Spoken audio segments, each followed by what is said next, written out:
barkadamulla nutikali barkadamulla nutikali barnutikali barnutikali barnutikali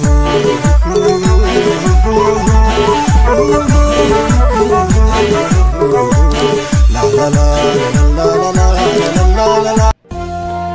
Inni kun Hararge, inni kun Arsiidha, inni kun Boorana, inni kun Baaleedha, inni kun Wallagga, inni kun Walloodha, inni kun Shawaadha, inni kun Jimmaadha. Jennee kutaadhaan waliruun wallaahi tokkummaaf summiidha. Ati eessa yoonaan jettan Oromiyaan himadha, ati maali yoonaan jettan Oromummaan himadha. Ati eenyu yoonaan jettan nan himadha, maqaa koo eenyummaa koon ibsadha. Ati baabarreesseen itti dabala qubee oodha, kuni gaafin qabu kaa dhiigni kootuu abaa'oodha. Eenyummaa koof anaas ana malee eenyu nu bakka nan buune, Oromoon gaafa lolaa fuulduratti malee takkaa dheesseen duune. Haaltu haali malee gootummaa keenya addunyaan ragaa ba'a. Oromoon sabaaf miti ambaafuu gaafa lolu fuulduratti cichee otuun dheesseen du'a. Kanaafan qaanii tokko malee waardiyyaa Oromoo abaa'oo himadhe. Isiniinan boona ammallee bagan Oromoorraa dhaladhe. Galatoma. Cirrachaaf simita malee utubaan waliin qabatu diigamee gargar fiiga. Ilma gudeedaa taatu malee alagaan halagaadha muramee yoom lammiif dhiiga. Albee kamiinuu murtu yoo hiddaatii malee xannachiin dhiiga. Hangam yoo dirqameeyyuu irraan gadee taatu malee bishaan oloon fiiga. Bulee bulchuu dadhabee godoo ormaa ijaaree mana ofiin diiga. Qeerransaaf adurreen bifaan wal fakkaatus garaa waliin nyaatu. Bifaan wal fakkaattee lachuu adii taateef daaraadhaa fi daakuun lachuu marqan taatu. Bifaan buburratteef sootiin buutiin jennu keessas summii qaba. Nama ilkaan hin qabne kan lafeen nyaadha jedhu maalsaan lafee qaba. Na dhagee yaa firaa na dhagee yaa qomoo. Jabbiin jala jiraattu malee ameessin ootomu. Ilmoo ofii waakkannaan ameessi kamiin coba.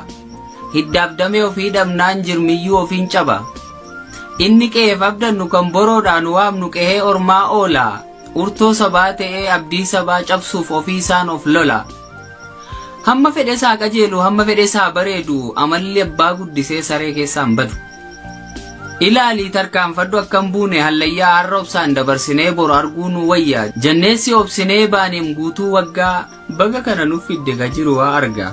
Yoo obsaa si'achi nu dhagaan affeellu qaama buutii keessaas qorichan kajeellu.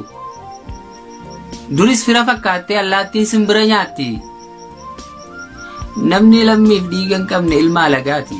Lubbuudhaatti bannee dhiigaaf lafee cabne amaanaa sillaanne otoo nutti hin deebisne ganda soddaa keetiitti fuutee kan sokkine gufatanii guggufataniif lafa kufuu yaa firaa takkuma gufatanii akka kee kufanii cabuunis ni jira.